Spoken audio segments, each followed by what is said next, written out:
And welcome back to part 12 of Neptunia VIIR, where after this cutscene we'll find out where Big Nep's magic stick leads us to.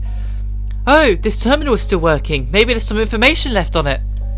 I found something. Month day. I caught wind of some info that the organization is planning the assassination of... Month day. Can all we do is rely on the assassination? The Basilicum has decided to turn a blind eye. Month day. Is there no way to prevent the assassination? I'm mortified at my own powerlessness. Month day. Assassination failed. I feel relieved knowing that she remains safe. This entry is far more detailed than anything else I found. Yes, there's more. Month day. Return to normal. However, feelings of guilt eat away at her. Month day. Wish for... If that is her wish, I will grant it for her. Greetings, Gizzy. What are you looking upon with such a serious expression? Umio, please take a look at this. I think I might have found why this world fell into this situation. I see. It is fragmented, but you can read most of what it contains. If we consider this along with the other entries, some person led everyone to the brink of destruction, regardless of her will. I can see that too. This also says that she felt incredibly sad about it. Do you think she lost control of herself and went on a blind rampage? It's very possible. Then, my next question is, who is this referring to? This is merely conjecture, but Arthur and the Giant come to mind, as they have the similar point of bringing about destruction. So this means this world really was destroyed by one of those two? It's also probable that the other CPUs aside from Uzume were killed by one of the two. That would indeed explain the absence of the other CPUs. Thank you, Girizi. They're only theories, but I've come to understand this world and its enemies. I'm glad to be of help, but if Arthur does end up being the person who destroyed this world, can we win? What are you getting all wimpy for, Girizi? We're going to win! Uzume, how long have you been listening to us? A while. I heard all of it. No matter what her identity is, we'll fight for those who are still living in the world now, right? Yes, of course. We'll do whatever we can for the sake of the world. Oh, we got another cutscene. Like you said, they're kind of leading up, entering this dungeon that Big Nep's stick points us in the direction of. Could this be... Hey, Girizi! Did you feel it too, Uzume? What's going on? Is this some special thing that only the CPUs can understand? I can feel a large amount of share energy far up ahead. It feels like a share crystal. Share crystal? What's that? Is that some kind of rare item? To explain simply, it's a crystal with the share energy condensed into it. In layman terms, it's the CPU's power-up item. I wouldn't have expected to run into a share crystal in this place. Perhaps this stick from before truly was a magical rod. It may help us for what's coming, so let's collect it. And so the magical rod might not point us in the direction of Krusty and home, but if it's pointing us towards a share crystal, we can't really argue. And the Smashbox Stadium is a pretty cool dungeon. I say that like any of the new dungeons in this game, with the exception of the labyrinth right near the very end, which is optional anyway. I love all the new dungeon designs in this game. It is really a lot of fun. But this area is actually kind of open-ended. Like, you got two paths. One's a dead end, one's normal, so it is just what it is. But it is a really enjoyable area to explore, and the music for the stadium-esque dungeons is really fun to listen to in the background, so I'm going to shut up for a second and let it play.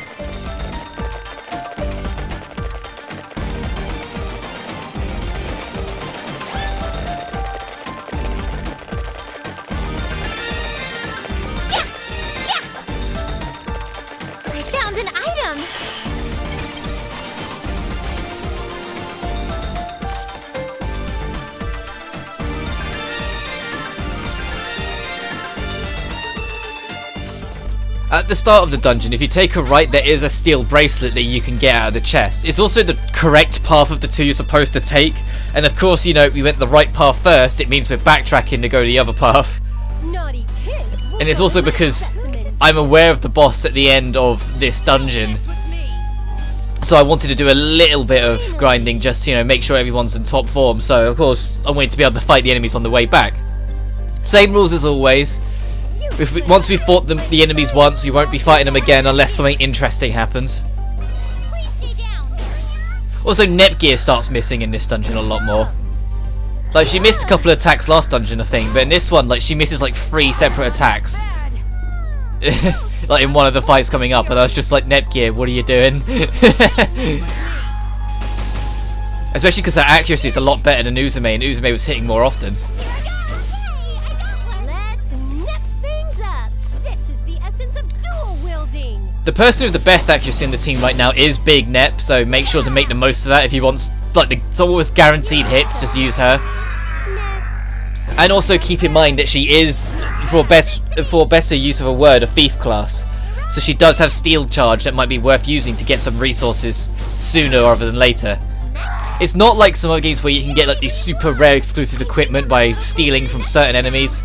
No, it's just you get their drop if you can steal from them, kind of thing. You let your guard down. My turn. But it's still very nice to have, even if it doesn't have some big ultimate reward on the other side of it. But whilst we're burning through this, E3's going on, and so I want to give my 10 cents, I suppose, on what I've thought of it so far. I guess I'll get it out of the way and say the best conference we've had so far is Square Enix. Their conference, I felt, hit everything that needed to be hit, with Final Fantasy VII Remake getting all the time it needed for us to finally get a real good look at it. The gameplay formula of how they're mixing in old and new, I think looks like it's going to work very well, and I'm looking forward to seeing how it is. Still a bit hesitant on the episodic thing, especially now we know that episode 1 is just going to be Midgar. Because it's like, Midgar was just the prologue, really, to the main game, so only get that as episode 1 for like this £50 game. But they said that they've added so much to it that it could justify being a standalone, but it's the significance of it all to the entire thing that I'm a bit like, we'll see. I'm sure it'll be fine, but I don't know. But they also announced that Final Fantasy VIII is finally coming to PS4, which is great because it means I don't have to get it on Vita, my poor PS Vita. Because I have been, like, as I've mentioned before, I've been marathoning all the Final Fantasies. I only took a break after Final Fantasy 3, and then did 4, 5, 6, and 7 back to back. As Uzume got her shit wrecked. So this is why I wanted to grind a little in here. Jesus. But after 7 I decided I want to take another break, so waiting for the remaster to come out on PS4 is a very healthy time for a break. And then I'll probably do 8, 9, 10 I'm gonna feel a bit bad going back to, because, you know, I gave up on the live stream. So I might do a live stream or 2 on it again, just for old time's sake, but don't expect me to finish it. That's all I can say, is I really don't expect to finish it, because I enjoy it, I just found it kind of boring, and I never really get the time to play live. There's a reason why I do these big JRPG games, because although I need to sit down and record them kind of thing, I know I'll be recording, like doing the voice recording in post, because they're big turn-based JRPGs with a lot of cuts and edits. You're so naive. This wins probably because of all my good. And on top of that, Crystal Chronicles is getting a remaster, which I've never actually played Crystal Chronicles, so that would be interesting to maybe try out, but I'm a bit undecided yet. Shadowbringers comes out at the start of next month for the next Final Fantasy XIV expansion, which I will probably give a go if the money's right, but we'll see. The new Marvel game they're doing, I'm sure it'll be fine, but it's not really my cup of tea, so I'll pass. But then all the other little stuff they announce in between, whether it's the indie, whether it's the Square Enix Music Store, or just any of that, I'm all down for it. I think Square Enix really are like, okay, this is what people want, let's do this. And it's like Microsoft's it had a decent start and it had a few funny highlights, but all in all it was just alright. Like, I found it kind of boring and it was a bit of a waste of an hour and a half. Bethesda fucked me off all the time, and I wasn't really prepared to watch their paid actors holler every 2 seconds, so I was like, I'll pass. The only thing I did watch was the Ghostwire reveal, because the director, when she came on stage, is one of the most wholesome people I think I've ever seen on an E3 stage. And I wanted to support, because it's Tango Gameworks, who aren't even owned by Bethesda. They're in partnership with ZeniMax. It's just ZeniMax are partners with Bethesda, so it's kind of like a domino effect with it. But I have every faith in Tango because I love Evil Within. I love both of them, so their new IP, yeah, I'll get it day one. I'm really looking forward to it. And then Devolver Digital was Devolver Digital. That was their usual drug trip. Also, here's something I wanted to stop and highlight for a second. There's a load screen in here. This is like the only dungeon I can think of off mine that has a load screen you have to sit through to get into the stadium bit. And let's go again, it's because it's a completely different aesthetic down here, so I guess it's just a lot to load in. But all the rest, if they load, it takes them like a split second. Yet when you go down there, it's a good couple seconds of you sitting at a load screen. I was like, huh. So Devolver Digital. PC gaming I didn't watch because it's just not my cup of tea. It's not what I was interested in. I'm sure it was fine, I suppose. Ubisoft, they didn't really sell anything for me, really. Like, we still didn't get Splinter Cell 7, so the new Ghost Recon game just was like another Ghost Recon game. I'm kind of burnt out of Siege, so it's just a bit like, alright, kind of thing. Like, I didn't really think it's Square Enix really have taken the mark for me in that regard, because they really did just say, okay, this is what everyone wants, let's do all of this, let's do great. Admittedly, we still have to wait a few more hours yet, because Nintendo's in UK time is at 9 PM, and when this goes up at UK time, this will probably be around about 11:30, 12ish, so I've still got another 9 hours to kill. Maybe I'll record more of this game, since, you know, this is the last part I've got in my recording session, so I need to record more, otherwise there's not going to be an upload tomorrow. Hey, look, we got some Lily ranks boosting as well, so I'll try and make an effort to always highlight when we get a Lily rank boost, because of the new abilities you get with them when you have someone in the back row. It's just because we're still pretty early in the game. It's like, yeah, we are still pretty early in the experience. We can't have anyone in the back row yet.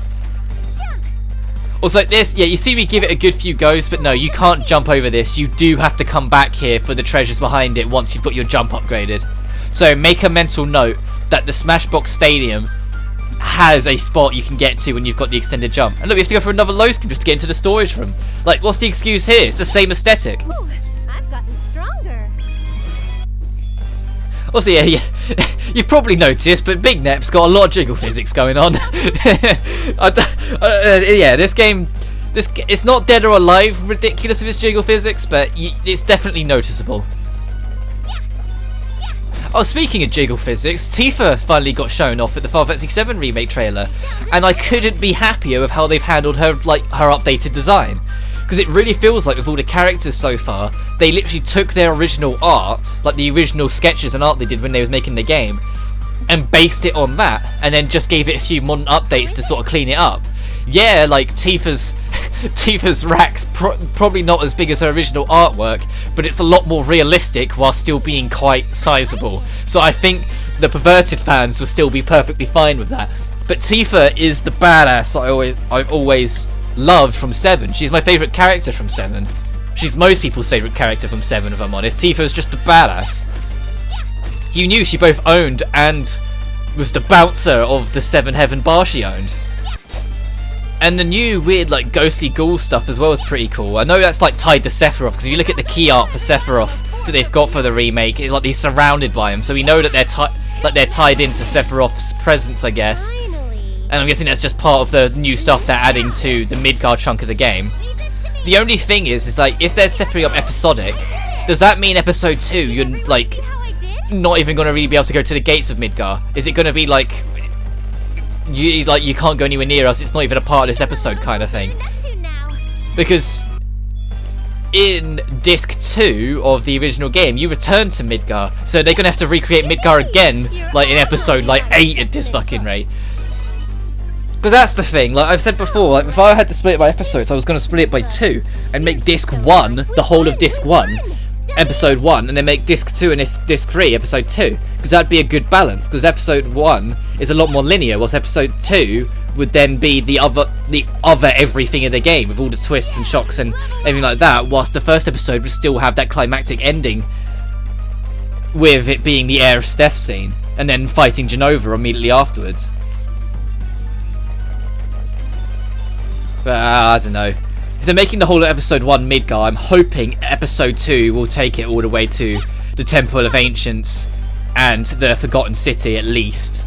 Then episode 3 could be all the way to Cloud going catatonic. and then episode 4 will be his recovery, infiltrating Midgar, and then destroying the weapon, the diamond weapon, and then going into the Northern Cave to take on Sephiroth. I think that would be a healthy split, looking at how they're doing episode 1. I think. I hope. I don't know, like, for me, I look at that and think, yeah, that would be a good-ish compromise. 4 episodes. Episode 1, Midgar. Episode 2 to Aerith's death. Episode 3 to Cloud going catatonic. And episode 4 to the end. Yeah, well, I guess we'll see. But at least we've got 2 Final Fantasy remasters to hold us over until March 3rd. Which I'm surprised that they were so bold in announcing the release date for that so soon. I would have thought they would have held off. But, And personally, like I said, I still would have preferred it if they did the whole experience, but I kind of understand if they're expanding it out on this scale. They want it to come out this century.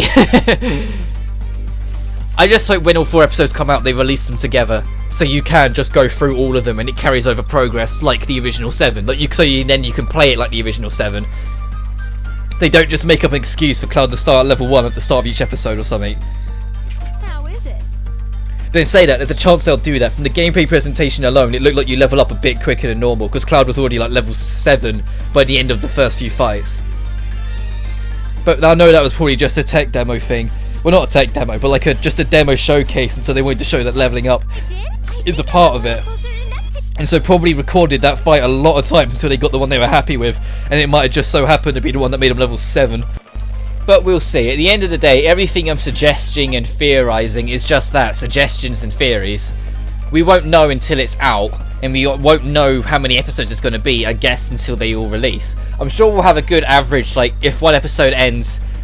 Like, say we do follow our structure, when episode 3 comes out, we look at what's left and say, yeah, there's no way they're going to split this into 2 episodes, so we know that one's the last one for that bit, kind of thing. But saying that whole Final Fantasy talk has led us to the end of this dungeon. So now it's time for our boss fight, so be ready, and we have got some voice cutscenes. I've been waiting, children. R4, why are you here? We are talking about you, after all. I knew you'd be drawn here by the Share Crystal's power. I get it. Crystal clear. You set us up, didn't you? Correct. You're all too predictable. I figured using a silly crystal would draw you all out like moths to the flame. Well, I'm the one who found the thing, you know. Wait, that voice. Krusty? Well, if it ain't my old pal Neptune. It's been a while. You having fun out here? Of course not. I went through a ton of crap because of you. You left me behind and I got really lonely. No fun at all. Whoops, my bad. I couldn't help it though. I got kind of excited. This type of world is so interesting and rare. Nepsy, is this really Krusty? The one you were talking about earlier? That's right. The name's Krar. She's called that because she's crotchety. Yeah, keep flapping your gums, pal. It's related to Chronicle and you know it. Quit playing. Chronicle? As in a historical account? Nice work, fish brains. Yes, I record history. Whenever I travel to another dimension, I record all the history of that place. Wait, that sounds like a pretty important job. Why is someone like that tagging along with this haggard purple bug? Well, of course. If I'm with someone like her, the history I'm recording is gonna get real good. She's one step away from destroying this dump of a world, you know? You know how frickin' rare it is to see a world come to an end? So, you aren't our ally then? Man, I ain't anyone's ally. And if I gotta pledge allegiance somewhere, it's gonna be with whoever makes history more exciting. That's the story. What a shame for you boring dimwits. What do you say, Neptune? Ditch those morons and come with us. See how this plays out. We can watch the world end together. I'll pass. I'm not a big fan of Arbor, and come on, destroying an entire world? That's pretty macabre even for you. Ugh, their boredom has infected you, hasn't it? This kind of history isn't something you see every day, even if you want it to. Enough. Krar, I'll have no more idle gossip. I'm going to get rid of them now. Yeah, sheesh. What a short fuse. Don't you lose this one now. Me? Lose? Ha! Just sit there and witness the demise of these poor CPUs. This is my true form. Ah!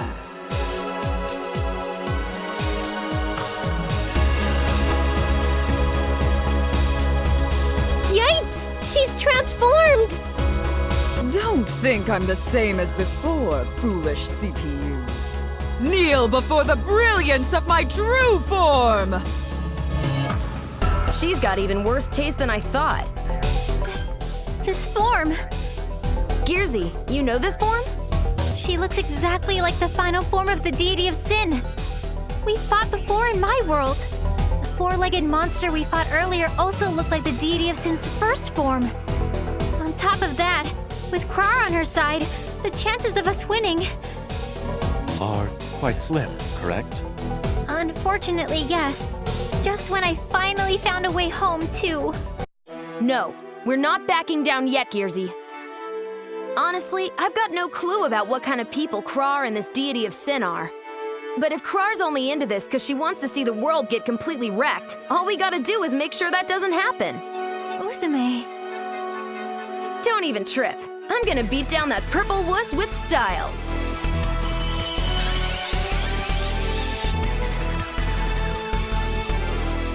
If the enemy isn't too big to handle, then I can finally face it one-on-one. It's alright, we're just gonna casually fight the true final boss of Neptunia Mark II, like right now. I'm not kidding, this is the final boss form of Neptunia, of the second Neptunia game, Neptunia Mark II, or Rebirth if you're playing the remake, that you're just fighting now. Obviously she's nowhere near as strong, because that'd be a bit ridiculous, but it was one of those things that when I was first playing through it, I was like, oh, okay, sure. Why not? So I start off by giving the defensive cheer for everyone to try and buff everyone up, just because R4 can pack a punch if you're not prepared for it. If the intense boss theme doesn't give you an idea that this should be someone a bit more intimidated by, she is a very powerful adversary if you are not prepared for her. Obviously I'm going to kind of make a menace out of her, but still it's worth being wary that you can do that. Also, if you rob from bosses, you can steal playing cards. Like, you know, I just stole the Neptune playing card.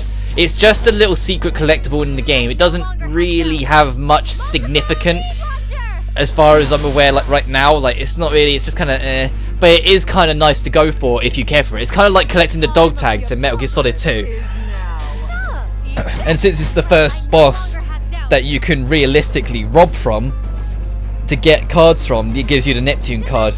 But yeah, make it a habit. If you're really up for it and want to go for the effort, collect them.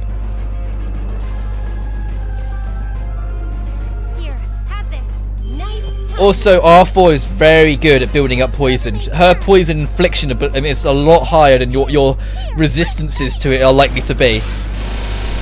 And at this point, I'm just experimenting with what attack does more damage, trying to work out how to hit R4. The good thing is that Big Nep's main attack that she starts with, the Raging Rush, has a really good range on it, so you can hit R4 from a relatively healthy distance while still backing off. Because like I said, the worst thing you can do is have your teammates either too close to R4 or too close to each other. You want to be able to keep everyone spaced out, but otherwise you'll be easily swarmed by whatever boss or opponent you're fighting. But R4's already down to 2 health bars left, and because we've been building up the action points, we can start spamming a little bit. The only thing to be wary of is, like I said, if you over attack, the more actions you take, the further it pushes back your turn. So if you take a lot of actions in one turn, it'll be a while before you get your next one. It's why it's sometimes both a curse and a blessing if the boss starts going all out and using like a million turns, because you know when they finally stop, they're not going to be able to go again for a good while. But not that it matters, because Big Nep killed the thing, because Big Nep is ridiculously powerful for this stage in the game. Keep in mind, look, she was keeping up with 2 characters in their CPU goddess forms, and she's just a human. And she kept up that well. Like, she's definitely worth having around if you're interested. But either way, the rest of this part is just cutscenes, so next time on Neptunia, well, We have to work that one out from this cutscene. We'll work out what happens next. But until then, you guys take care now. Why? Why can't I win, even in this form?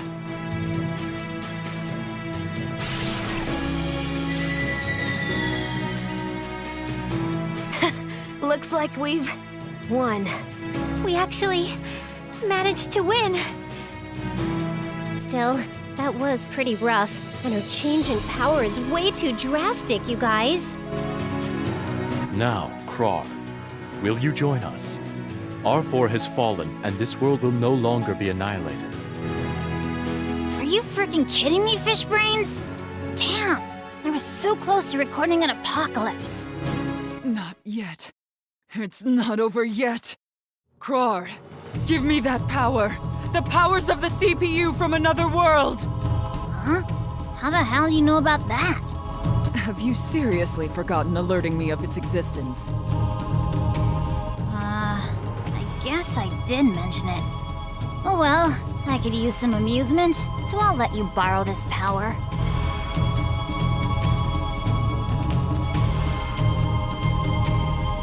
Is that the power of Tari's CPU?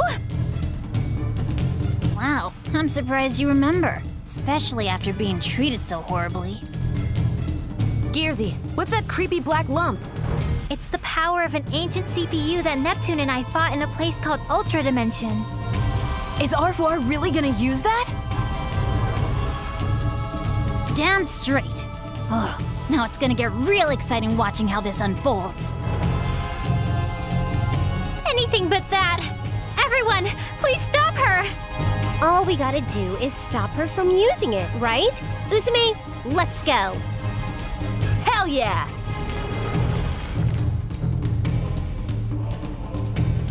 It's useless! Oh, we can't get past her barrier!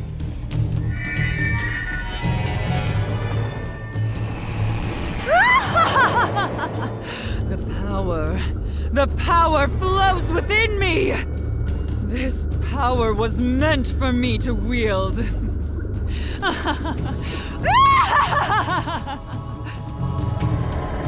Now, brats, I'd like to see you try and resist this despair if you can!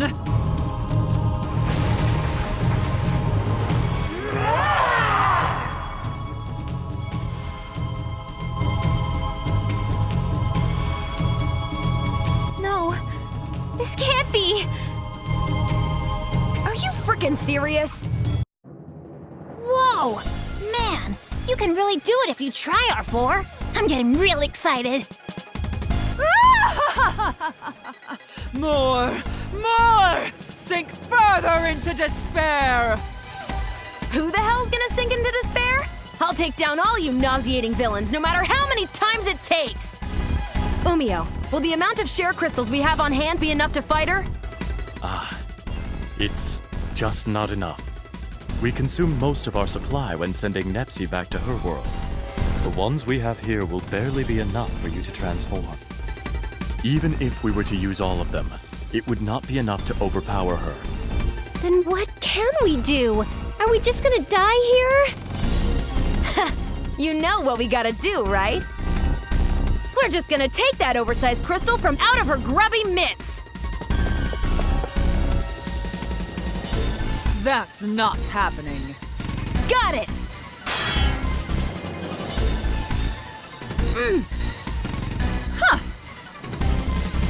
Uzume! Nepgear, if Uzume's hurt, we can't just stay here. Let's run while we can! Okay, Uzume, please grab onto my shoulder! I'm sorry, Gearsy. Please, it's all right. Don't waste your energy talking. I broke my promise to you. It doesn't matter. So please, let's go. You ready, Nepgear? Let's get out of here. I won't let any one of you escape. This place shall become your grave.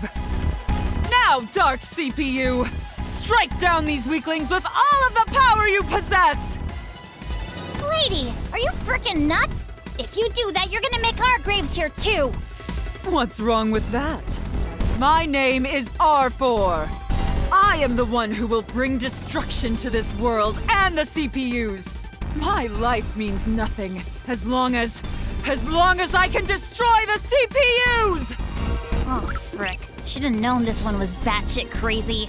Now she's so juiced up with power it's knocking all her screws loose.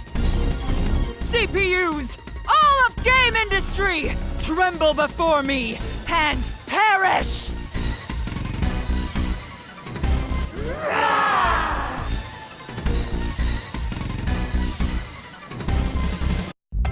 Whew. We gathered a lot. Wow! So many share crystals! How did you find these? Everyone from our tribe gathered them all. I wonder if this will make Miss Uzume happy. I'm sure she'll be ecstatic. Huh? What's wrong? I thought I just saw a flash of light coming from the mountains over there. I wonder what that is. Share crystals? No, it's something else. Share crystals glow more brightly. Hey, isn't that the direction that Miss Uzume and the others went? Oh, I hope it's nothing bad. Uzume, please hold on. Just a little longer till we reach the base. Once we reach the base, we should be able to administer the proper treatment. Please, try and stay awake until we arrive, Uzume. What do we do? Uzume's breathing is getting weaker every minute. Hey, you guys! Miss Uzume's back! Really? Miss Uzume is home? Everyone hurry and get a bed and the medical equipment ready! Huh? What? What's happened? Miss Uzume got hurt! She's in critical condition! Get all the medicine and bandages you can! Phew, we somehow made it. Please stand aside and bring any medical supplies you have available.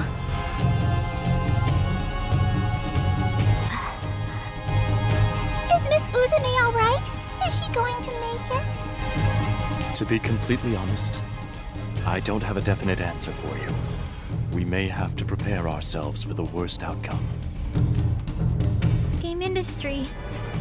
It'll end if the last CPU disappears. I won't let that happen. I must save Uzume. That's a real nasty looking wound. You really think you can fix it, Nepgear? Well, I don't have any real experience with medical treatment, but if not me, then who? Who else cares enough to try and save her? Gearsy. Uzume, I'm going to borrow your visual radio for a little while, okay? Since I copied all of the Endgear's applications and databases onto this, it must have... Found it! Here's a medical database. Gosh, I'm so glad I put it in here. Uzume, she will recover then. It's still not definite, but I'm going to do everything in my power to save her.